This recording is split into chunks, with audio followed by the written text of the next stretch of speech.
Olá, gente, tudo bem? Hoje eu venho aprofundar o estudo sobre comunicação não verbal. Qual sua importância?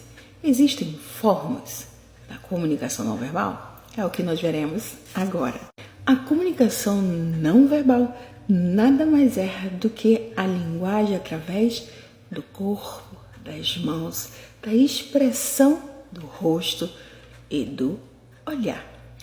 É sabido que o estudo da comunicação não verbal se tornou tão relevante que lá na década de 70, um estudo ocorrido lá na Pensilvânia provou que 35% utiliza-se a fala e a escrita, mas 65% para expressar suas emoções, seus sentimentos sobre algo que está dentro do seu coração.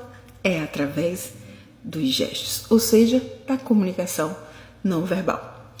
Você sabe quantas e quais são as formas da comunicação não verbal? Bora ver? Existem 7 formas da comunicação não verbal. A primeira tem a ver com a cinésica, a segunda com a paralinguagem, a terceira a aparência física, a quarta a proxêmica. Nós vamos falar sobre elas, tá? Mas hoje eu vou começar falando somente sobre a cinésica. Nós temos a quinta, a tacênica, que tem a ver com tato. A gente vai entender isso ao longo da semana pelos vídeos que serão postados aqui. A cronêmica e a olfática. São 7 formas. Então vamos falar sobre uma delas? Segue aí.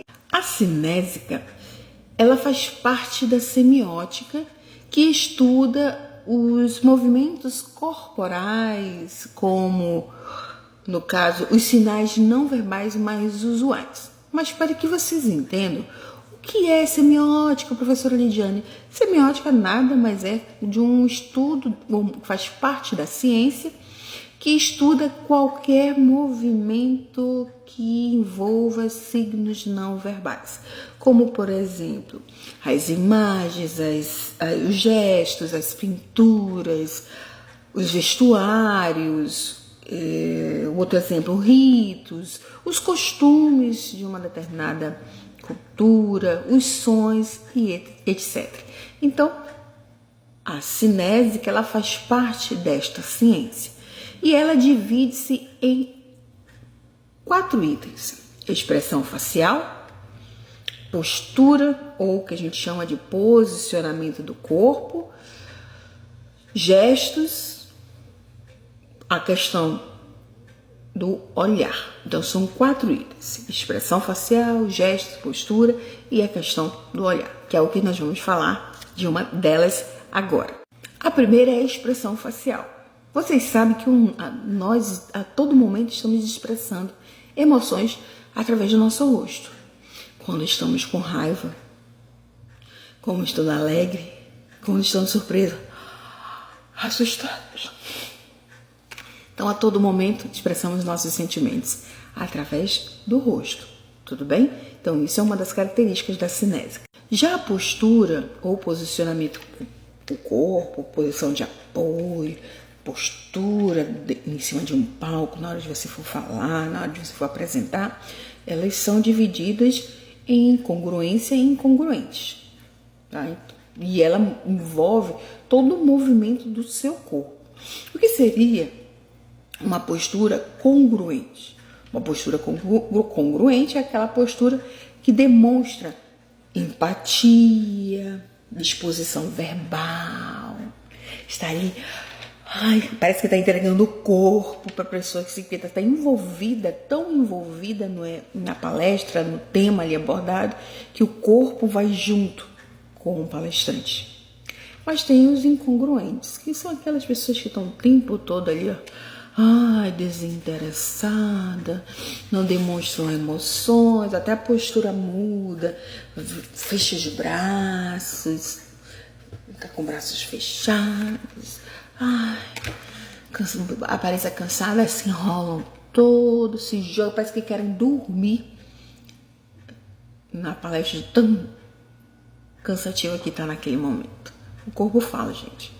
Já os gestos, eles estão tão inconscientes ali que ele, sem menos você esperar, você está sendo observado naquele momento. Vocês sabem disso, né? Não adianta esconder. O corpo fala e os gestos que você utiliza também. Então, quando a gente faz essa análise dos gestos que permite sabermos o que você sente, por exemplo, é perceptível você saber se uma pessoa está falando a verdade ou se ela está mentindo. Você sabia disso, não? Pois é. Geralmente os sinais não verbais são emitidos por quem está mentindo e vão expressar sempre estresse, excitações fisiológicas, começa a suar, porque sabe que está mentindo. A gente vê isso muito nos filmes, quando as pessoas estão sendo pressionadas e começa a suar, dá dor de barriga, tudo acontece. E você menos se espera que está sendo analisado por isso. Então, tome muito cuidado. Tem alguns gestos que eu vou falar. Vou te dar 5 exemplos de gestos que demonstram aí alguns significados que não são positivos. Por exemplo, a ausência de articulação na tua fala. É um exemplo de comunicação